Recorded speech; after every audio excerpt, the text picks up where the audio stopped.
normally anchor here because it's too open. You want to anchor in a real protected spot so you have a nice, calm night's sleep. But it's close to the marina. We're going to do it here today. First step is to go to the weather channel here. Here it says channel WX. So I used the arrow buttons and I went to weather. And this is a Canadian guy, you can hear him.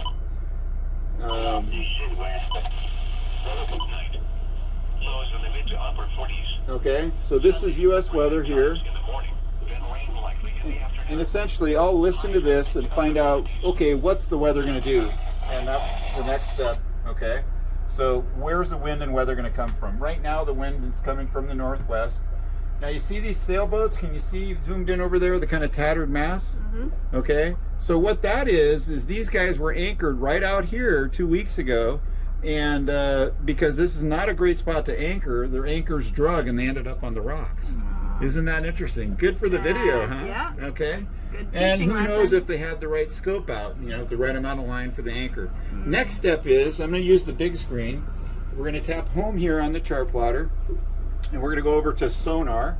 And again, we're going to go to traditional and take a look there, okay?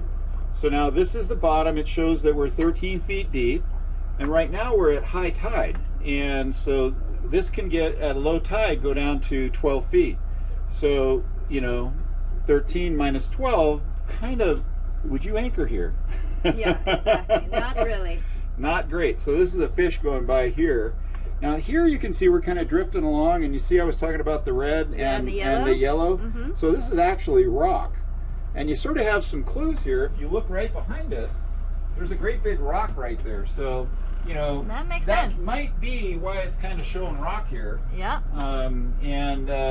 So these rocky zones, anyway, it's a good thing to keep one of your chart plotters on depth sounder or sonar once in a while and kind of get familiar with what it looks like when you're on mud or sand or rock. But what I've talked to divers that have been here, what they say is that basically there's a layer of real fine mud here, about 12 inches to 2 feet deep, and then it's just a flat rock underneath that. And when it gets really windy, then that's what happens. All these boats kind of drift through.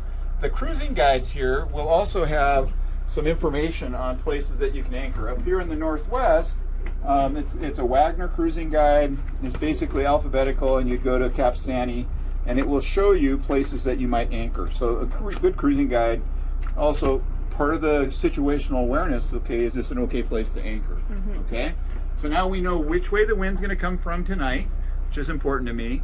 And this isn't the place I typically anchor, but because of the expedience, we're going to do it here today and just show you how everything else works. Okay, next step, we got to go up and release the safety chain on the anchor.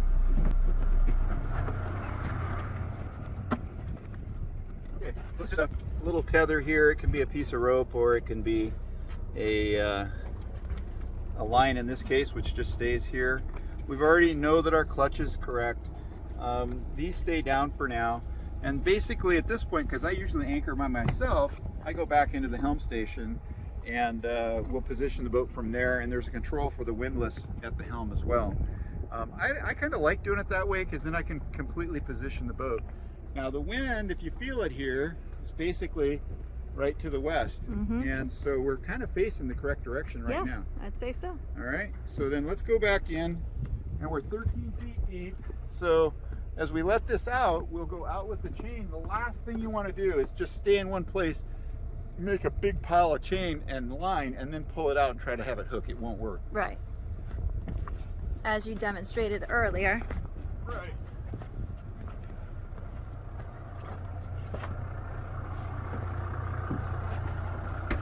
So our next step is to, and again, we're facing into the wind, and we're going to go let her out.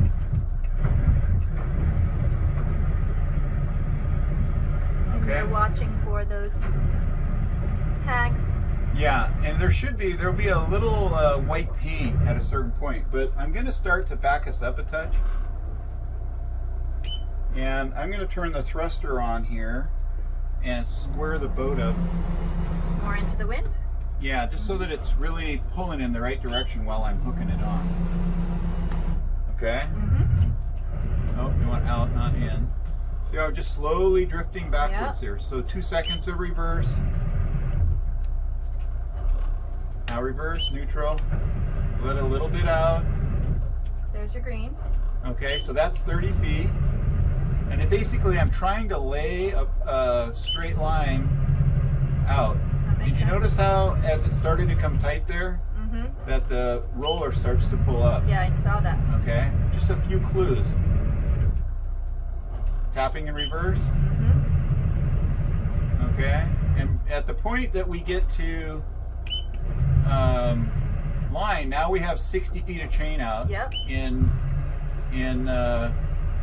13 feet of water. So we want to be 5 times that. At you know, if it was stormy, we might go 6 or 7. But so we're going to go a little farther. I'm in reverse. You see what I'm doing? Just kind of walking it out. Yep, I see that. Okay. So so if we're going to go 5 times 13 feet, that's 50, 60 feet. So we're actually a little over right now. Yep. Okay, so now we're in neutral, and we're facing, you know, northwest, which is where the wind's going to come back tonight. And now what I'm doing is I'm tapping it in reverse. 2 seconds of reverse, neutral. 2 seconds of reverse, neutral. And I'm basically setting that anchor, digging it into the ground a little bit, okay? Okay, now we've got markers we can look against. Right. So now if you look at the end of the, if you reference the corner of the window and the rock over there. Okay. Okay, and and you see how I'm tapping in reverse? Yep. And the mountain behind it, or the trees behind the point, are not moving? Yep. So that says not moving. Yep. 2 seconds of reverse, neutral. Now you can't leave it in reverse steady. No. Because, you know, the propeller on this thing is 22 inches in diameter, exactly. and, you know, it's really, but you see how we are not moving a bit at this point. Yeah. Okay? So that's it, okay? So now we're hooked, and, you know, next step for me is to turn the engine off, and I would depower the things that are going to draw power. And I'm hooked on the anchor. It's gotten nice and quiet. We're ready for the night. Yes, that's right. And feeling safe. We got enough anchor down. Now, the problem is that, you know, look at this. As we're drifting around, you can see there's some mud, there's some rock. Rock, right. So if we happen to hook on top of a rocky spot, then we wouldn't be here if the wind came up. And tonight there's a big weather change coming. It's supposed to blow on the order of 25 knots, and this would not be a good spot to be. No. Plus, as we learned it's all from those open. sailboats. Yeah, you can see what happens if you try to anchor in a spot like this. So, so that's kind of the flavor of it. The next step would be, if we know it's going to blow. Now, again, it's not standard practice, but I typically in the summertime will just stop at that point. The line is wedged into that windlass. The windlass will pull 1,000 pounds of force, and frankly, I'm not going to get 1,000 pounds of force pulling on that. The rope is wedged into that. If it's going to be stormy and it's going to be bouncing around a lot, I'll go up and there's a cleat right there and pull in some slack and cleat it off. Act as a snubber. And tie it off to the cleat. They say that it could damage the windlass, but honestly, if the windlass can pull 1,000 pounds, I don't know that it's going to damage that windlass. And in fact, I've never seen one get damaged.